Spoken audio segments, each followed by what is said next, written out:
হরি বল। জয় শ্রী রাধে। ঈশ্বর ঈশ্বর পরমেশ্বর সচ্চিদানন্দ ঘন বিগ্রহ, অনাদির আদি সর্বকারণের কারণ, অনন্ত কোটি ব্রহ্মাণ্ডের অধিনায়ক, নন্দনন্দন ব্রজেন্দ্র নন্দন, ভগবান শ্রীকৃষ্ণের অসীম অনুকম্পায়, অসীম কৃপায় আমরা সকলে হরি কথা, গুরু কথা, ভাগবত কথা তথা ভাগবতীয় কথা শুনবার মানুষে উপনীত হয়েছে।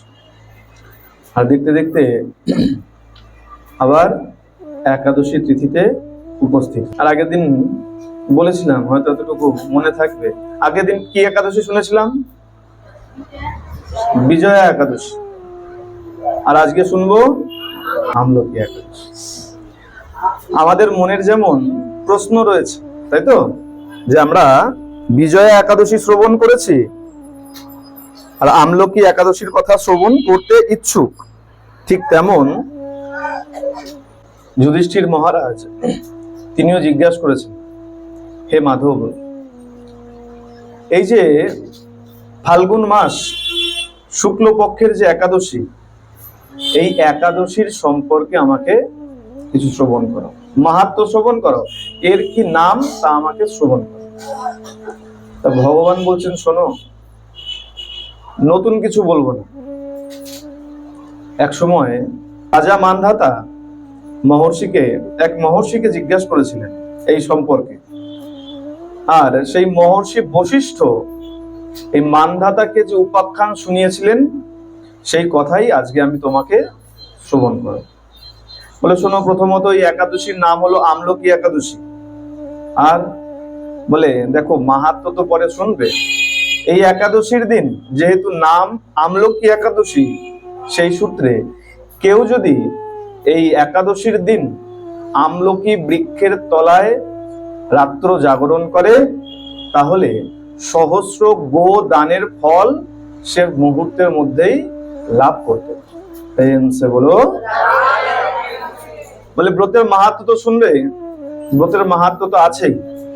কেউ যদি এই একাদশীর রাত্র যদি আমলকি গাছের তলায় কাটায়, তাহলে পরে সহস্র গোদান, একটা গোদান করতে গেলেই তো তার কত খরচা হতে পারে, সহস্র গোদান করলে যে ফল, সেই ফল এই এক একাদশীতেই লাভ করা যেত। দেখুন, প্রথমেই যদি এখন প্রশ্ন হতে পারে, বাবা, আমলকি গাছ তো দূরের কথা, সাধারণ সাধারণ গাছই আমরা এখন চিনি। সাধারণ এই সরস্বতী পূজা গেল, কুল গাছের কথা যদি বলি, এই এরিয়া খুঁজলে কটা কুল গাছ পাবেন? আর সেখানে আমলকি গাছ তো অনেক দূরের কথা। হ্যাঁ, অনেক অনেক দূরের কথা আমলকি গাছ। তা দেখুন, বলা হচ্ছে এই আমলকি ফল, বলছে এই তিথিতে যদি বৃক্ষের স্মরণ করো, আমলকি বৃক্ষের স্মরণ যদি করো, তাহলে গোদানের ফল লাভ হবে। আর তার যদি নিচে যদি শয়ন করো, তাহলে তার দ্বিগুণ ফল লাভ হবে। আর যদি আমলকি ভক্ষণ করো, মানে আহার করো, তাহলে তার থেকে 3 গুণ ফল লাভ হবে। তাহলে সহজ উপায় আছে। প্রথম বললো স্মরণ করো, স্মরণ করলে গোদানের ফল লাভ হবে। আচ্ছা, যদি স্মরণ হলো, স্মরণের থেকে যদি সেই বৃক্ষের তলায় অবস্থান করা যায়, রাত্র জাগরণ করা যায়, তাহলে তার দ্বিগুণ ফল লাভ হবে। আর যদি আমলকি আহার করা যায়, তাহলে বলা হচ্ছে তার থেকে 3 গুণ ফল লাভ হয়। সুতরাং একাদশীর দিন, এই একাদশীর দিন আমলকি ফল ভক্ষণ করা অবশ্যই উচিত। আর যা যা আহার করলে তো করলে, আমলকি ফল আহার করা অবশ্যই উচিত। বলে আমলকি দান করা, আমলকি আহার করা, আমলকি গাছের তলায় রাত্র জাগরণ করার বিশেষ মহিমা রয়েছে। এখন এই মান্ধাতা যখন জিজ্ঞাসা করেছিল, আর মহর্ষি বশিষ্ঠ, আচ্ছা শুনুন, মান্ধাতার খুব সুন্দর প্রসঙ্গ আছে, একটুখানি বলে দিই। মান্ধাতার প্রসঙ্গ যখন এসছে, এই মান্ধাতার সম্পর্কে একটু জেনে রাখুন। এই যে মান্ধাতা, দেখুন, বর্তমানে আমাদের বিজ্ঞান তো কত উন্নত হয়েছে, কিন্তু এখনো পর্যন্ত কেবলমাত্র মাই গর্ভধারণ করে, সন্তান কেবলমাত্র মাতৃগর্ভেই আসে, তাই তো? কিন্তু আজ থেকে হাজার হাজার বছর আগেও যখন বিজ্ঞান বলে কিছু ছিল না, সেই সময়ে দাঁড়িয়েও পিতার পেট থেকে সন্তানের জন্ম হয়েছিল। আর শুধু এতটুকু নয়, এই এখন আমরা বলি না উন্নত প্রযুক্তি, হ্যাঁ, আধুনিক হয়ে গেছে, সব টেকনোলজিগত উন্নত হয়ে গেছে, সিজারিয়ান বেবি হচ্ছে, সিজার করে, স্বাভাবিকভাবে না করে সিজার করে সন্তানের জন্ম দেওয়া হচ্ছে। সেই সিজারের পদ্ধতিও আজ থেকে হাজার হাজার বছর আগেও আমাদের ঋষি মুনিগণের জানা ছিল। ভালো করে শুনুন, ইতিহাসের এক রাজা ছিলেন, তার নাম যুবনাশ্য। মনে করে মন দিয়ে শুনবেন, নামগুলো একটু পুরনো নাম। এই যুবনাশ্য যখন রাজত্ব লাভ করেছে, এই যুবনাশ্বের কোনো পুত্র ছিল না। দীর্ঘদিন যখন ব্যতীত হয়েছে আর তারপরেও যখন পুত্রের যোগ হয়নি, সন্তান লাভ হয়নি, তা তিনি কি করেছেন, ঋষিদেরকে ডেকে যজ্ঞের আয়োজন করেছেন, পুত্রেষ্টি যজ্ঞের আয়োজন করেছেন। তা পুত্রেষ্টি যজ্ঞের আয়োজন করেছেন, ঋষিরা এসছেন, যজ্ঞের আয়োজন যখন হয়েছে, খুব ভালো করে দান ধ্যান করে যজ্ঞ হয়েছে। আর যজ্ঞে এক কুম্ভ জল, একটা পাত্রে করে জল ওই মন্ত্রপুত করে সেইখানেই রাখা হয়েছে। যজ্ঞ সম্পন্ন হয়েছে, আর সেই জলটা যুবনাশ্বের পত্নী অর্থাৎ মহারানী পান করবে, আর মহারানী গর্ভবতী হবে। বেশ, দেখুন ভগবানেরও কেমন লীলা। ওই রাত্রবেলাতে হঠাৎ করে যুবনাশ্বের অত্যন্ত জল পিপাসা পেয়ে গেছে, এদিক ওদিক খোঁজাখুঁজি করছে, আর কোথাও যখন জল পায়নি, খুঁজতে খুঁজতে ওই যজ্ঞস্থলে এসে উপস্থিত হয়েছে। আর যখন যজ্ঞস্থলে এসে উপস্থিত হয়েছে আর খুঁজতে খুঁজতে জল পেল তো পেল, যজ্ঞ বেদির ওপরে সেই যে ঘড়া কুম্ভটি রাখা ছিল, সেই মন্ত্রপুত জল পেয়ে কিছু বিচার না করে পিপাসার্ত হয়ে সেই জল পান করেছে। আর যেই মুহূর্তে পান করে নিয়েছে মন্ত্রপুত জল, কিন্তু সাধারণ জল নয়, ঋষিদের যজ্ঞ করার সেই মন্ত্রপুত জল পান করার সঙ্গে সঙ্গে পরে যখন জানতে পেরেছে, ঋষিরা যখন দেখছে ঘড়া খালি কেন, কুম্ভ খালি কেন, খোঁজ জানতে পেরেছেন মহারাজ রাত্রবেলায় পিপাসার্ত হয়ে এই জল পান করে নিয়েছে। আর যখনই ঋষিরা জেনেছেন, ঋষিরা বলছেন, মহারাজ শুনুন, যে পুত্র, যে সন্তান আপনার পত্নীর গর্ভে, মহারানীর গর্ভে আসার কথা ছিল, আর সেটি আপনি সেই জল পান করার কারণে সেই পুত্র এখন আপনার গর্ভে জন্মগ্রহণ।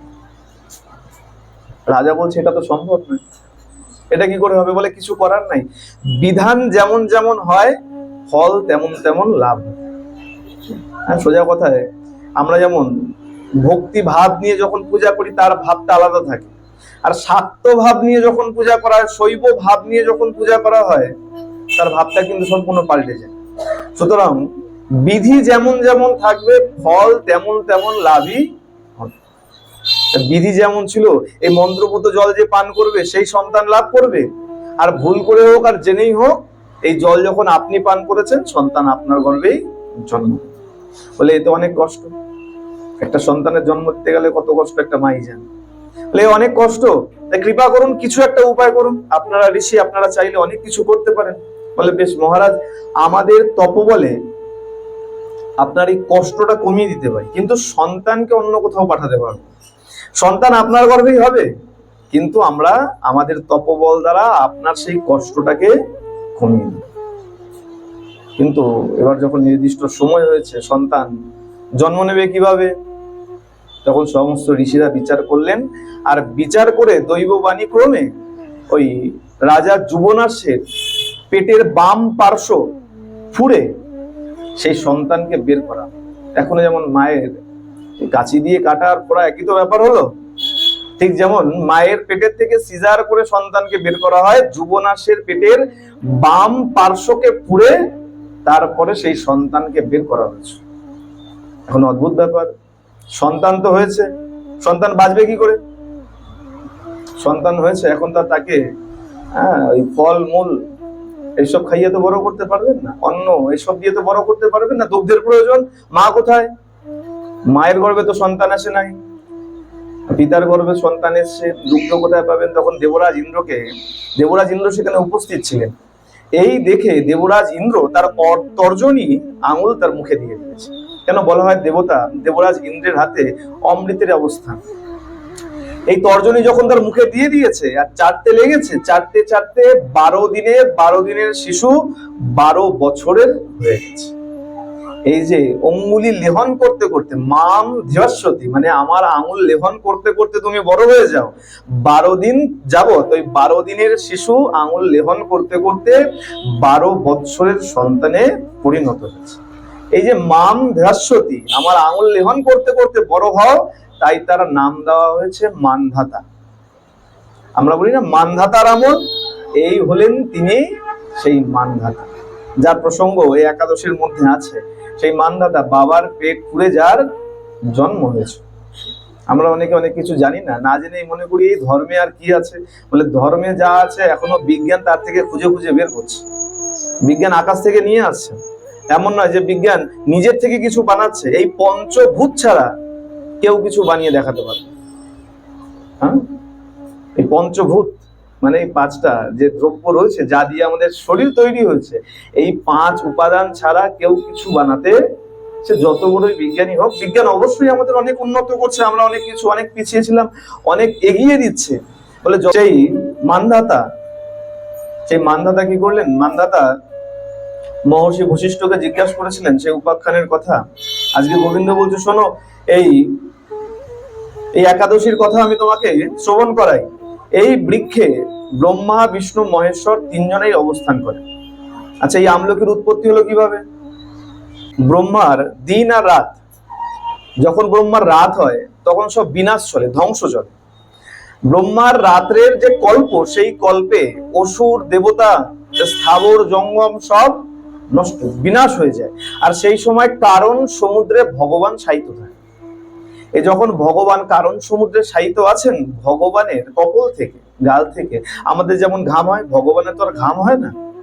ভগবানের কি শ্রম? ভগবানের তো ঘাম হয় না। ভগবানের কপল থেকে চন্দ্রবর্ণের সূর্যের কিরণ, চন্দ্রমার কিরণ যেমন হয়, সেই চন্দ্রবর্ণের এক জলের ফোঁটা ভূমিতে পতিত হয়েছে। এই যে চন্দ্রবর্ণের জলের ফোঁটা ভূমিতে পতিত হয়েছে, সেইখান থেকেই আমলকি বৃক্ষের সৃষ্টি হয়েছে। আর দেখুন অদ্ভুত ভাবে আমলকির রং কেমন, যদি একদম কচি আমলকি দেখেন, তার রং কিছুটা মিলান হয়ে যায়। সুতরাং অনেক সময় আমরা মনে করি নিছক গল্প কথা, সবকিছু নিছক গল্প কথা। বলছেন যে দেখো, এই আমলকি বৃক্ষে 3 দেবতারই বাস, ব্রহ্মা, বিষ্ণু, মহেশ্বরের। আর শাখা প্রশাখা পাতায় পর্যন্ত ঋষি, মুনি, দেব দেবতারা অবস্থান করছে। চিন্তা করুন, সেই গাছের নিচে যদি রাত্র কাটান, আমরা খুব ভালো মানি।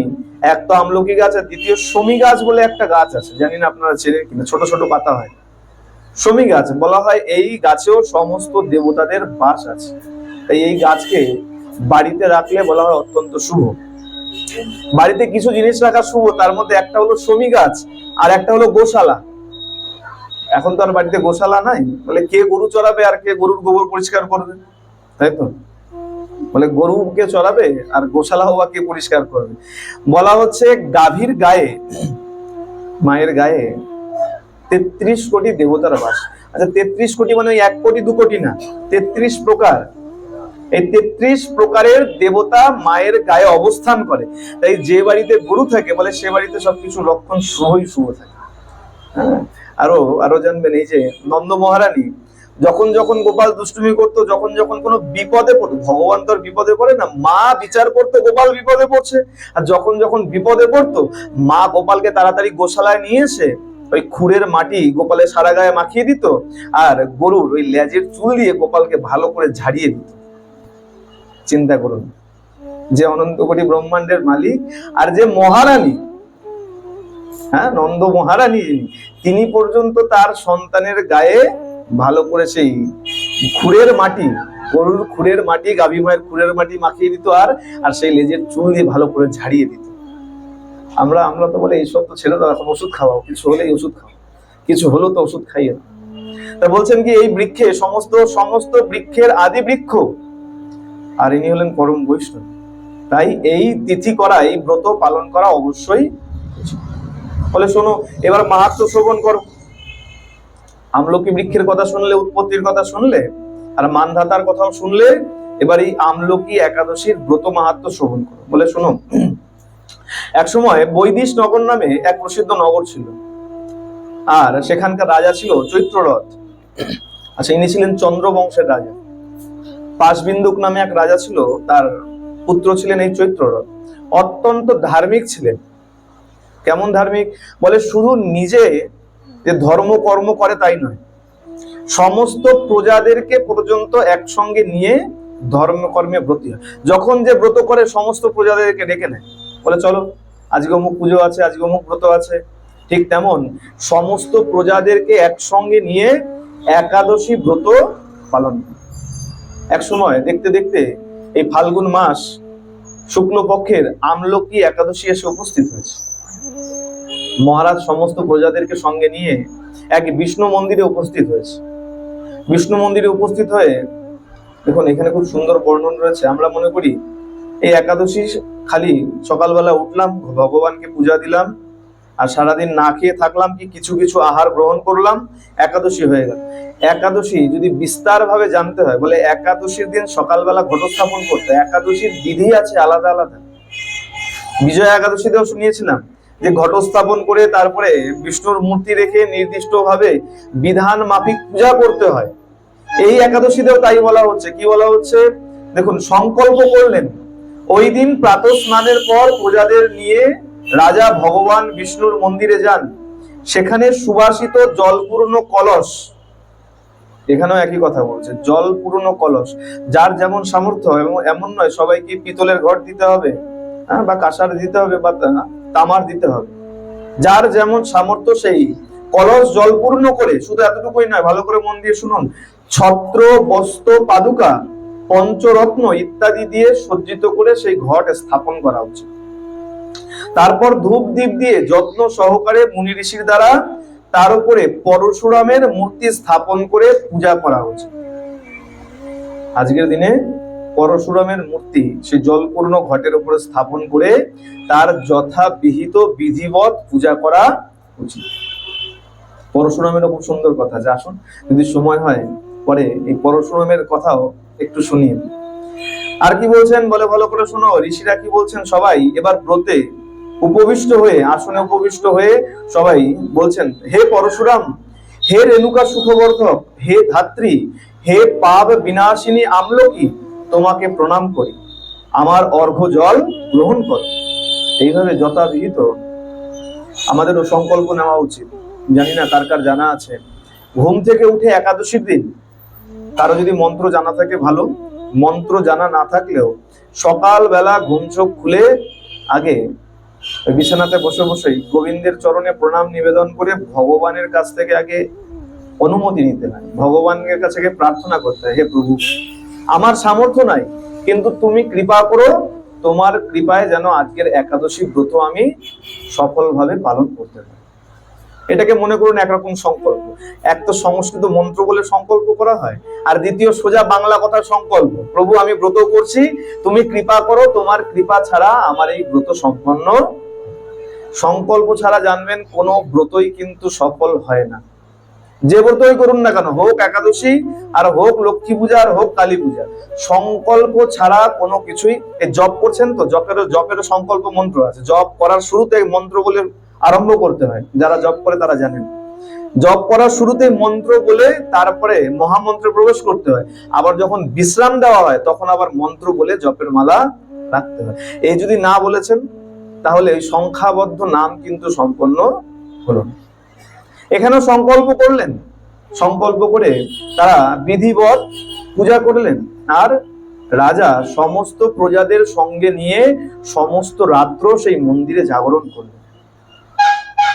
জাগরণ করা উচিত যেমনই হোক, বলে দেখো এর অনেক বই বিজ্ঞান ভিত্তিক আছে, সেই প্রসঙ্গে যাচ্ছি না। রাজা এখন সমস্ত রাত্র প্রজাদেরকে নিয়ে জাগরণ করে ঘুমায়নি, হরিবাসর কীর্তন চলছে, যার যেরকম কীর্তন আছে, হরিবাসর কীর্তন, মহামন্ত্র নাম, এইসব চলছে।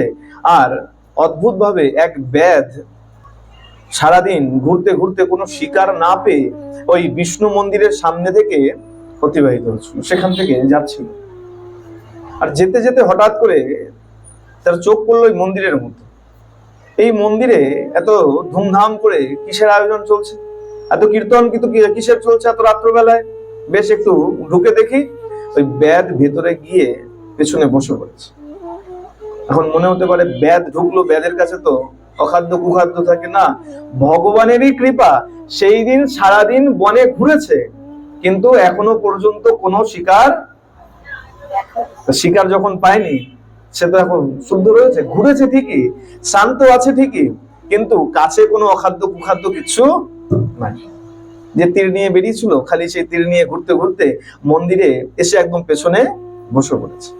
আর বসে এই যে হরিবাসর কীর্তন চলছে, দেখুন চিন্তা করুন, এটা ভগবানের কৃপা ছাড়া কি ব্যাদ তো বনে থাকবে? ভগবানের কৃপা যদি না হতো, সে সারাদিন কেন শিকার পেল না? আর ঘুরতে ঘুরতে ওই মন্দিরের পথেই কেন আসলো?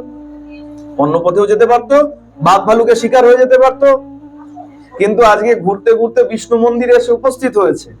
আর উপস্থিত হয়ে ওই পেছনে বসে রাজা আর সমস্ত প্রজারা যে হরিবাসর কীর্তন করছে, ভগবানের যে কীর্তন করছে, বসে বসে সেই কীর্তন শুনতে আরম্ভ করছে। আর বলে দেখো, এই হরিনাম এমন একটা মন্ত্র, যাকে মহামন্ত্র বলা হয়েছে, এর এমন গুণ, বেশিক্ষণ যদি কেউ শ্রবণ করেছে তার মধ্যে ভক্তি জাগরিত হবে হবে হবে। প্রেম সে বলো সবার একাদশী, সবাই মিলে একসঙ্গে জোরে ধ্বনি দিয়ে প্রেম সে বলো। বারবার ভলিউম কমেছে। আর একাদশী তো, একাদশীতে আগের দিন বলেছিলাম একাদশী কেন করা হয়? ইন্দ্রিয়কে শিথিল করার জন্যই একাদশী করা হয়। ইন্দ্রিয় যতক্ষণ চঞ্চল থাকে ততক্ষণ মনকে এক জায়গায় বসানো যায় না। এটা আরো ভালো বুঝবেন যারা আমিষ আহার করেন। যেদিন নিরামিষ আহার করবেন দেখবেন অনেক শান্ত থাকে, মনও শান্ত থাকে। আর যেদিন আমিষ আহার করবেন দেখবেন মন চঞ্চল থাকে, অত্যন্ত চঞ্চল থাকে। এ কারণে আহার শুদ্ধ করতে বলা। একাদশীর দিন আহার যত কম দেওয়া হয়, এখন তো সবাই কম বেশি আহার নেয়, যত কম দেবে ইন্দ্রিয় শিথিল থাকবে। আর ইন্দ্রিয় শিথিল থাকলে মন একনিষ্ঠ থাকে, মনের লাগাম টানতে পারে। আর যত বেশি বেশি আহার পাবে মন তত ছটফট করবে। আসুন, এখন ওই ব্যাদ যখন ঢুকে গেছে মহামন্ত্রের সেই গুণে মহিমায়, আর হরিবাসর কীর্তন শুনতে শুনতে তার মন আস্তে আস্তে পাল্টাতে লেগেছে, মন পবিত্র হতে লেগেছে। আর সারা রাত্র সেখানে জেগেছে, ক্লান্ত ছিল, সারাদিন পশু শিকারের জন্য ঘুরেছে, আহার পায়নি, নিজে আহার জল পর্যন্ত গ্রহণ করেনি। আর সারা রাত ওই রকম নির্জলা থেকে ওই একাদশীর ব্রত শ্রবণ করেছে, হরিবাসর কীর্তন শ্রবণ করেছে। পরের দিন যখনই সকাল হয়েছে, প্রভাত হয়েছে, প্রভাত হতে রাজা যখন সমস্ত প্রজাদেরকে সঙ্গে নিয়ে নিজের রাজ্যে ফিরে গেছেন, আর ঠিক সেই সময়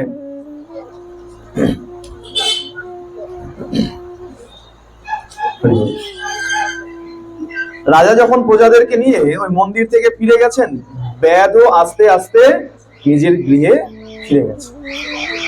এখন দিন যায়, সময় গেছে, ব্যাধের যখন সময় এসছে, মৃত্যুর সময় যখন এসছে, ব্যাধ মৃত্যুবরণ করেছে।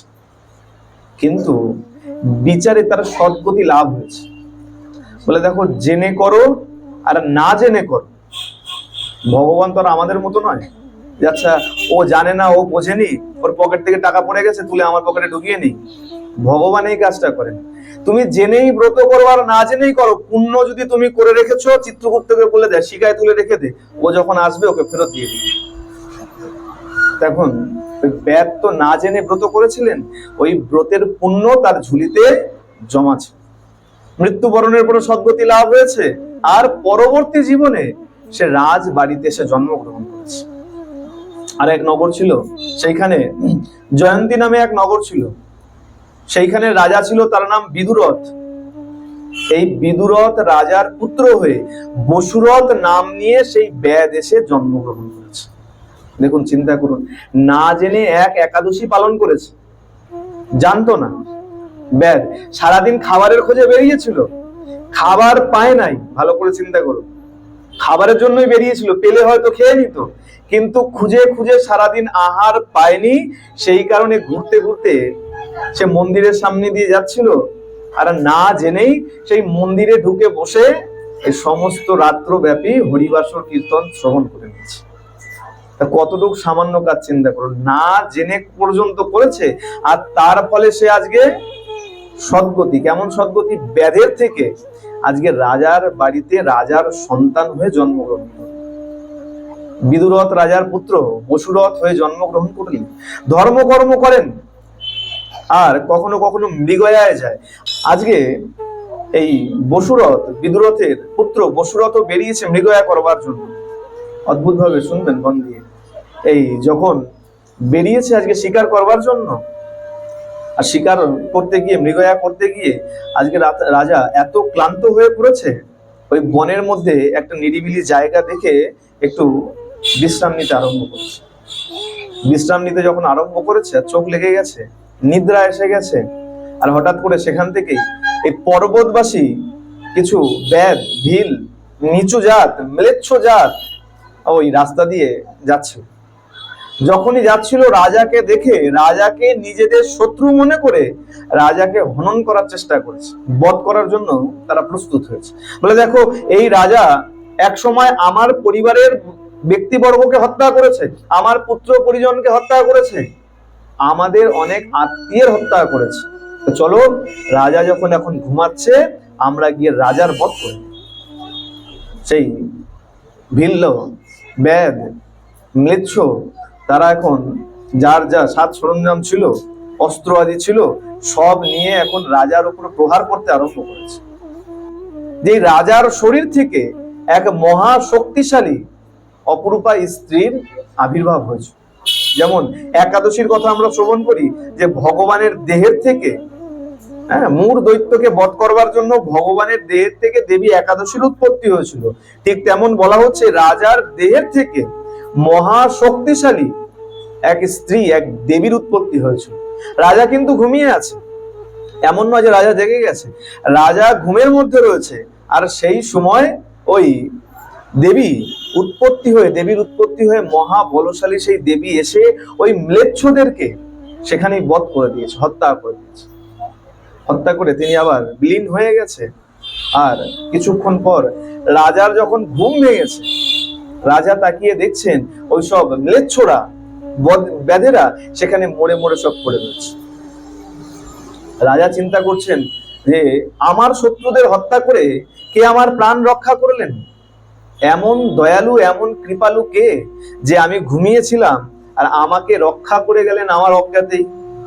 রাজা যখন এমন ভাবে জিজ্ঞাসা করছেন, তখন দৈববাণী হয়েছে, বলছে, শোনো, এই ভগবান কেশব ব্যতীত শরণাগতকে রক্ষা করার আর কে আছে?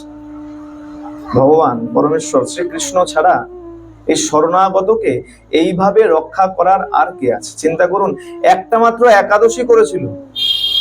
ব্যাধ তো আর এমন নয় যে আমাদের মতো 24খানা একাদশী প্রত্যেক মাসে মাসে করছে, না জেনে কিন্তু বিধিবৎ একাদশী করলো আর রাত্র জাগরণ করলো।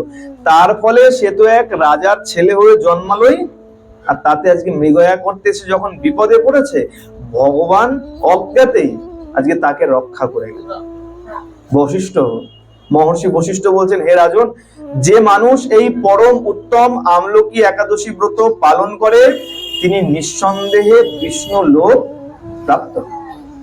মহারাজ সেইখান থেকে, সেই ঘুম থেকে উঠে সেইভাবে দৈববাণী শ্রবণ করে তারপরে নিজের রাজ্যে ফিরে গেছে। বলা হচ্ছে 1,00,000 গ্রামের অধিকারী তিনি ছিলেন, 1,00,000 গ্রামের রাজা ছিলেন তিনি, এই বসুরথ। এইভাবে এই না জেনে আমলকি একাদশী ব্রত করে সেই ব্যাধ রাজ পরিবারে জন্মগ্রহণ করলেন এবং অজ্ঞাতে ভগবান এসে তাকে রক্ষা করে। বলি আমলকি একাদশী ব্রত কি, ভক্ত বৎসল ভগবান কি।